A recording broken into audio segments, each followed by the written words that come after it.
pants and his hair was long. Remember those days? Yes, sure. The state budget is signed. The state is a mess.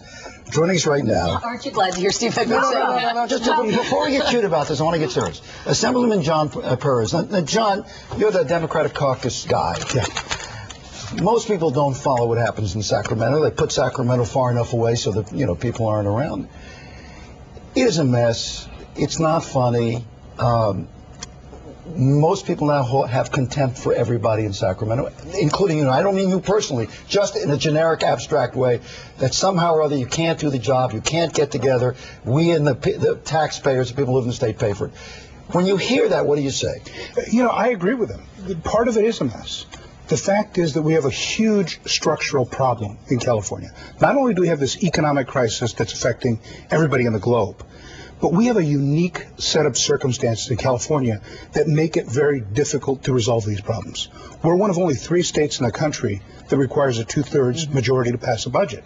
That makes it almost impossible to do anything. I know. So that's one part. Very hard to govern, but can we just specifically talk about the budget for a moment? Sure. You thought you had a budget. We did have a budget. And then the governor reneged. No, not the budget you wanted. Well, you never get the budget you want. I mean, it's a frustrating process because you have to fight through to get this 2/3 majority. So the governor was about to sign it. The governor was about to sign it. We passed it by bipartisan, efforts. Took us a long time to get there. It took months of back and forth so we can get the Republican votes we needed to pass this.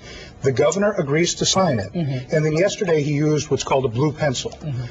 The governor has the power to take an appropriation and reduce it or eliminate it. Like a line item Right, veto. it's a line item veto. But it's only about current appropriations. What the governor did yesterday was unprecedented. He went back in time. He went back to things that we appropriated in previous actions and tried to reduce those. And he marked out, what, $500 million worth of programs? But forget all that for a minute. How can you forget $500 million? Because that's not the most significant part.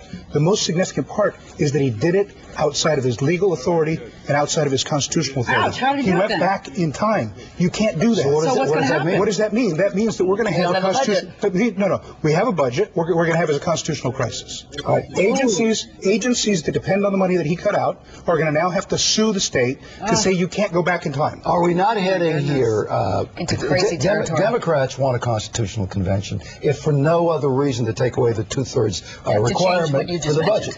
But there are larger issues here. You have conservative Republicans in safe districts who will be voted in over and over again, and they believe, right or wrong, philosophically, the state is not the nanny. The state is not there to take care of everything. They believe in free market, free enterprise, and that we have created a semi-socialized state, and now we're paying the price because the government has to fund everything. What do you say to those people? Well, look, if you go to a constitutional convention or if you go to a constitutional revision commission, either one of those processes lets you do that. Everything's on the table.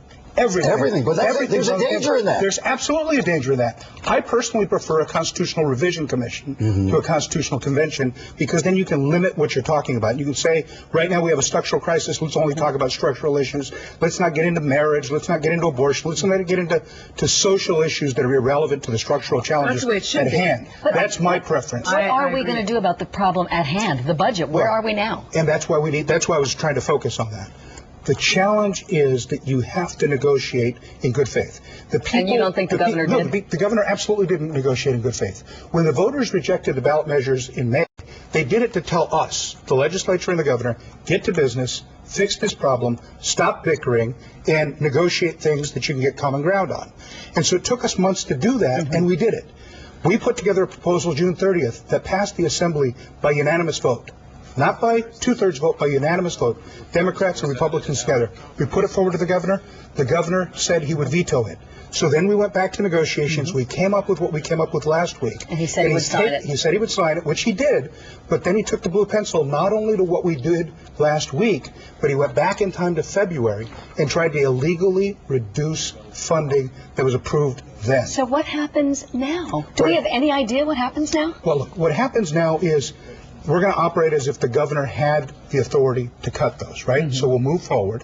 People will have to sue. And then he won't be in office then. Right. It'll cost the state more money to defend the illegal activities that the governor Why did he did. do that?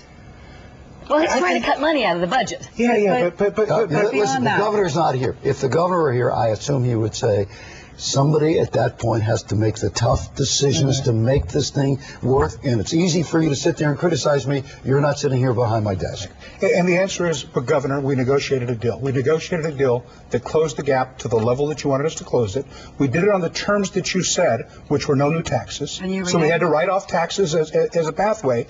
And then we negotiated away some of the things he took out yesterday, right? He took away funding for people with AIDS. He took away funding for victims of domestic violence. He took away funding from children that need health insurance. I mean, he took these things away yesterday on his own accord. These were things that were negotiated out before. These were things that we said we need to protect. And so now he's unilaterally, retroactively making changes beyond his legal authority and beyond his constitutional authority. I think lawsuits are going to start very soon. And it's unfortunate because we've taken a bad issue and we've made it worse by his irresponsible activity. And illegal, you're saying? Absolutely illegal. Wow. Assemblymember John A, thank you so much for being with us. Thank you. Appreciate it. Thank you for having me. Always interesting. I wrote down